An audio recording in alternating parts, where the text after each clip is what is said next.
नमस्कार सभी साथियों को। सीटेट के कुछ महत्वपूर्ण प्रश्नों के साथ एक बार फिर आपके सामने हाजिर हैं। बात करें यदि सीटेट के एडमिट कार्ड की तो वो आज या कल जारी हो सकते हैं। पहला प्रश्न है, विद्यालय में मिड डे मील के समय के लिए कौन सा सबसे प्रासंगिक है? यह शिक्षण अधिगम के बहुत ही मूल्यवान समय को बर्बाद करता है? ऐसा बिल्कुल भी नहीं है। शिक्षण अधिगम के साथ इसका कोई लेना देना नहीं है? बिल्कुल है। यह ईवीएस शिक्षण अधिगम के लिए एक अच्छा शिक्षण अधिगम का अवसर है। बिल्कुल है। यह उन बच्चों के लिए है जो विद्यालय में खाली पेट आते हैं। तो ये क्या गलत है। एक तरह से कुछ कुछ सही भी मान सकते हैं आप इसको, लेकिन जो सबसे उचित आपको पेपर के दौरान क्या देखना है, जो सबसे अच्छा आंसर हो। ऐसा नहीं है कि बाकी ऑप्शन गलत होंगे, बाकी भी सही होंगे, लेकिन आपको जो सबसे अच्छा है वो बताना। सबसे अच्छा क्या है ये, क्योंकि ईवीएस की पेडागोजी है तो हमें ईवीएस पर ही ध्यान देना होगा। तो सबसे इम्पोर्टेंट क्या है कि ईवीएस शिक्षण के लिए भी क्या एक अच्छा है कि आप बता सकते हैं आज मिड डे मील में क्या बना है, इसमें कौन कौन से पौष्टिक तत्व हैं, पर्यावरण में हमें कहाँ से मिलता है, इसके ज़रूरी पोषक तत्व कौन कौन से हो सकते हैं, इससे हमें कौन सी विटामिन प्राप्त होती है। तो ये ऐसे ही आपको परीक्षा के दौरान देखना है कि सबसे अच्छा आंसर कौन सा होगा। अगला प्रश्न है, पर्यावरण अध्ययन के संदर्भ में बोझ के बिना सीखना क्या बताता है? तो जनरली क्या है कि बच्चों के बस्ते को कम किया जाए, लेकिन ईवीएस के संदर्भ में बताना है, क्योंकि आप ईवीएस के प्रश्न सॉल्व कर रहे होंगे तो आपको ईवीएस को सेंटर में रख के सोचना होगा। पहला है, ईवीएस पाठ्यक्रम को आधा कम करने की ज़रूरत है? तो ऐसा बिल्कुल भी नहीं था। स्कूल बैग का वजन कम, तो ये जनरल में था, ईवीएस के संदर्भ में पूछा है, पर्यावरण के संदर्भ में। ईवीएस पाठ्य पुस्तकों में अध्यायों की कम संख्या, ये भी सरासर गलत है। अवरोध का भार कम करने की ज़रूरत है, ये बिल्कुल सही है कि छोटे बच्चे हैं उन्हें इतनी ज़्यादा समझ होती नहीं है, तो ज़्यादा भारी भरकम किताबों की बजाय शुद्ध और क्या है कि हम प्रैक्टिकल दिखाएं। किताबी ज्ञान ना दें बच्चों को, उन्हें इतनी समझ नहीं होती। वो जो कुछ सीखते हैं अपने पर्यावरण अपने आसपास से सीखते हैं। तो सही आंसर क्या होगा? 4। अगला प्रश्न है, ईवीएस कक्षा में समूह में सीखने का क्या उद्देश्य है? पहला ऑप्शन है, छात्रों को आसानी से प्रबंधित करना और वर्कलोड को कम करना। तो ये उद्देश्य नहीं है।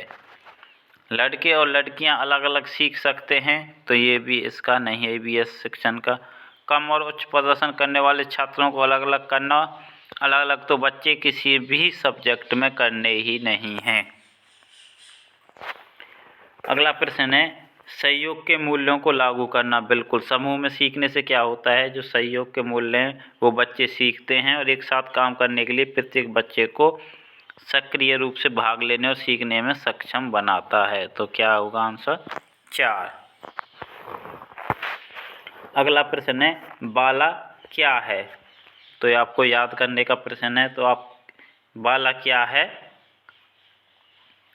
बिल्डिंग एज लर्निंग एड, इसे इसका पूर्ण नाम क्या है? बाला।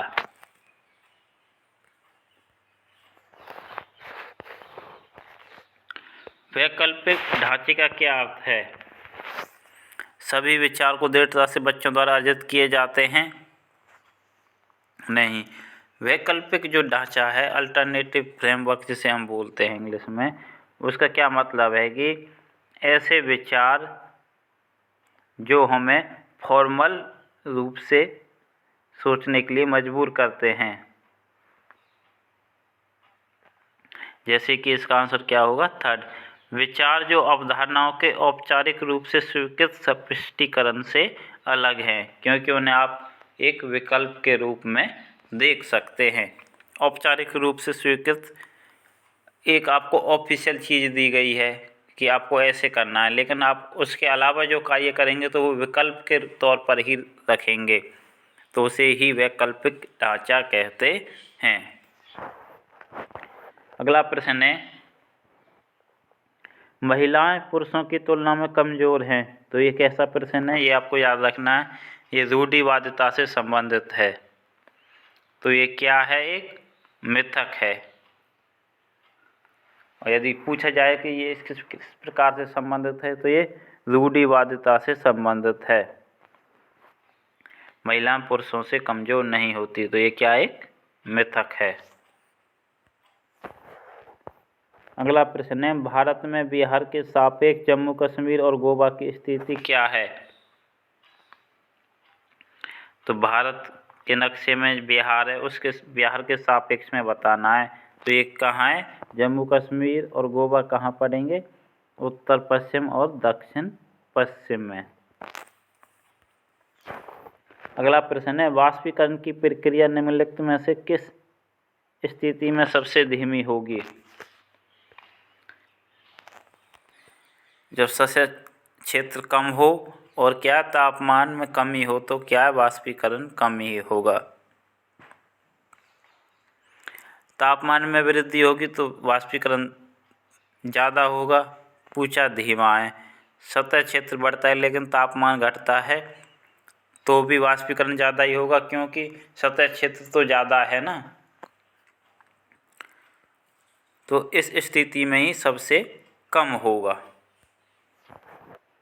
अगला प्रश्न है, स्थानों, दूरियों और दिशाओं की सापेक्ष स्थिति को क्या कहते हैं।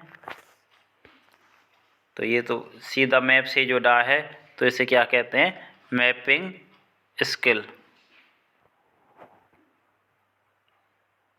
क्योंकि यदि आप मैप में दूरी पहचान सकते हैं, स्थान पहचान सकते हैं, दिशा पहचान सकते हैं, तो उस समझ को क्या है कि आपको मैप की समझ है, आप में मैपिंग स्किल है।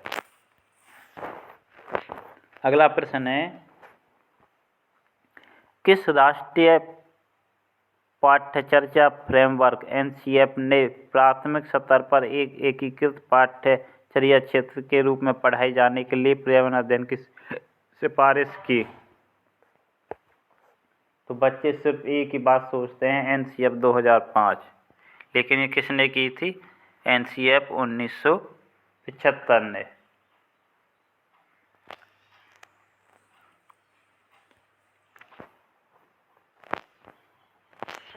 अगला प्रश्न है, भारत में किस क्षेत्र में स्थानांतरित खेती करने का रिवाज है।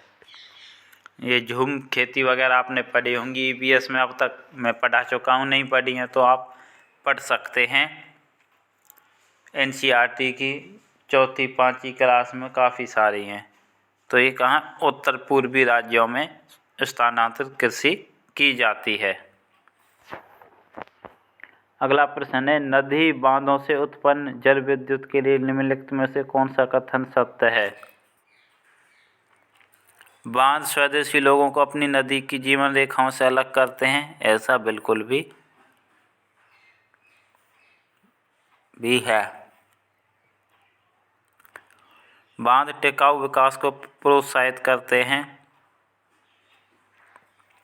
तो ये बिल्कुल भी नहीं है। बांध की एक लिमिट होती है, नहीं उससे कोई टिकाऊ विकास हो पाता है।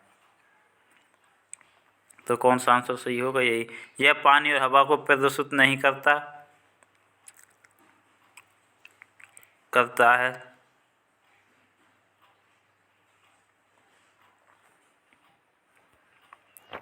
अगला प्रश्न है, निम्नलिखित में से कौन सी ग्रीन हाउस गैसें हैं। तो जल वाष्प, कार्बन डाइऑक्साइड, मीथेन, ये सब क्या है, ग्रीन हाउस गैस हैं। भारत में ठंडे रेगिस्तान मानसून से प्रभावित क्यों नहीं होते। क्योंकि ठंडे रेगिस्तान हिमालय की वृष्टि छाया में होते हैं।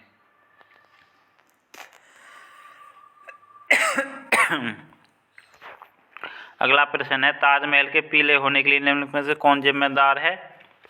तो इसके लिए क्या है? सल्फर डाइऑक्साइड जिम्मेदार है। अगला प्रश्न है, गोलकोंडा किला किसने बनवाया?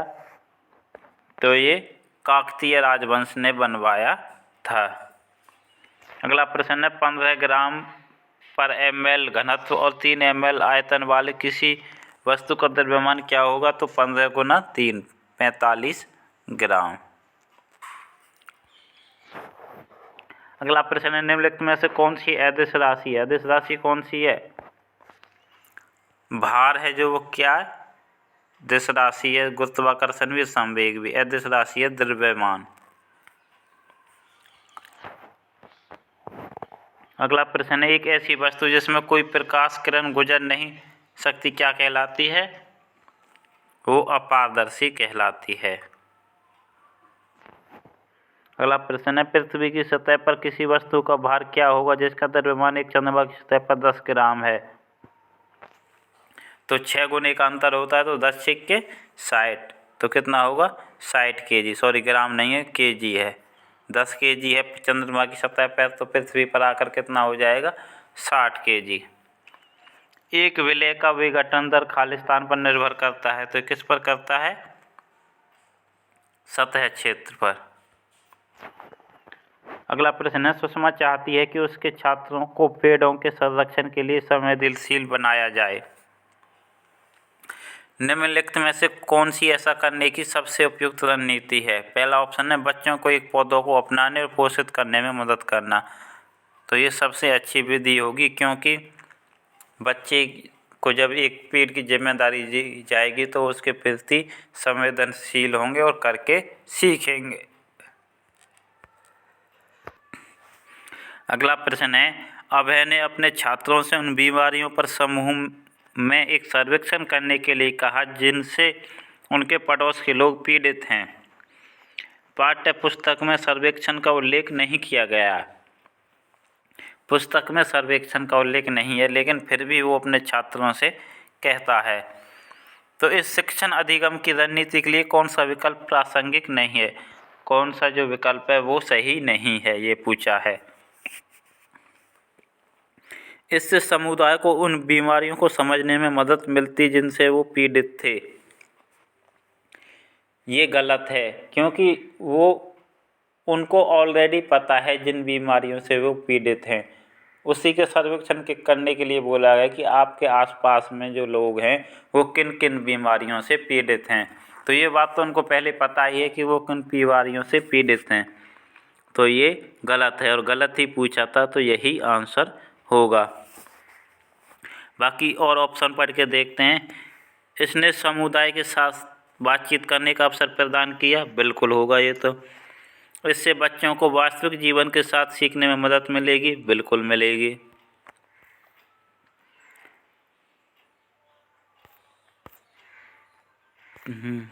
कहाँ गया? एक सेकेंड। और फोर्थ ऑप्शन है, इससे बच्चों को डेटा हैंडलिंग समझने और एक साथ काम करने में सक्षम बनाया गया, बिल्कुल सही है।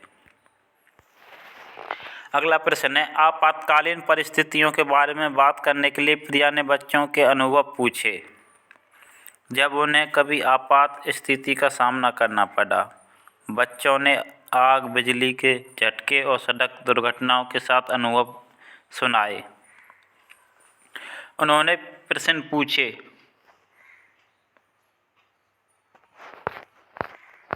उन्होंने प्रश्न पूछे, उनकी मौजूद समझ का आकलन किया और समाचार पत्र से सड़क सुरक्षा विज्ञापनों जैसे संसाधनों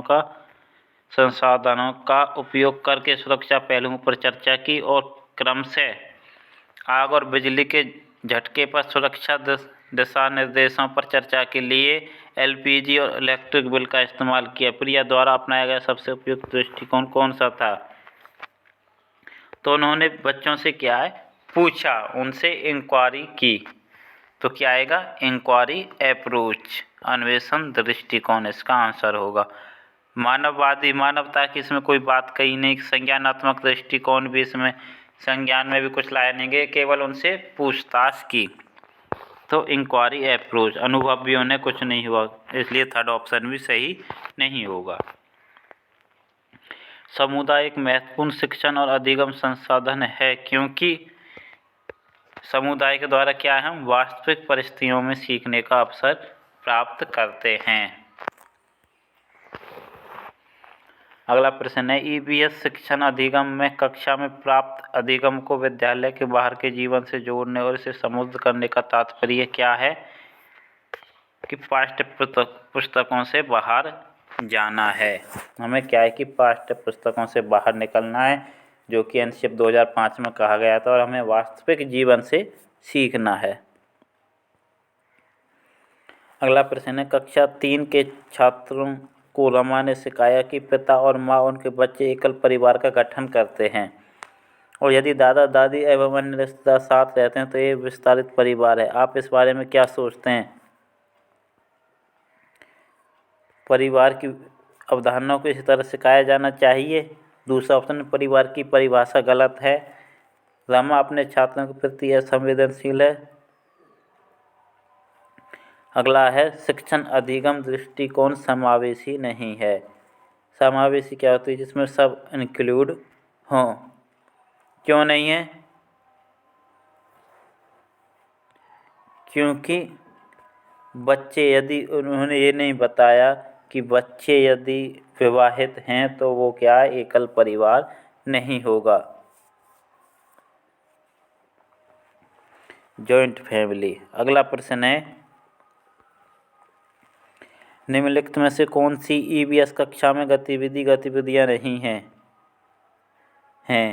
श्यामपट्ट का उपयोग बिल्कुल है, चित्र पढ़ना भी है, फील्ड भ्रमण में है। तो ये सभी क्या हैं? ईवीएस की गतिविधियां हैं। अगला प्रश्न है, पर्यावरण अध्ययन पाठ्यक्रम बच्चों की समग्र शिक्षा का कारण बन सकता है यदि पर्यावरण विषयगत हो, एकीकृत हो और क्या, समावेशी हो।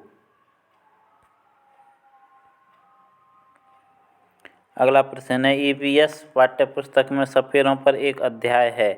इसका उद्देश्य बच्चों को जागरूक करना और संवेदनशील बनाना है कि पशुपालन आजीविका का अच्छा स्रोत है। ये नहीं है। यह एक अवैध कार्य है। बिल्कुल नहीं है।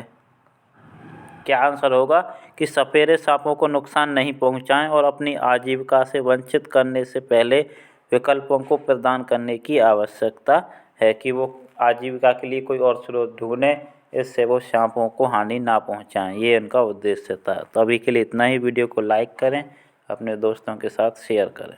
धन्यवाद।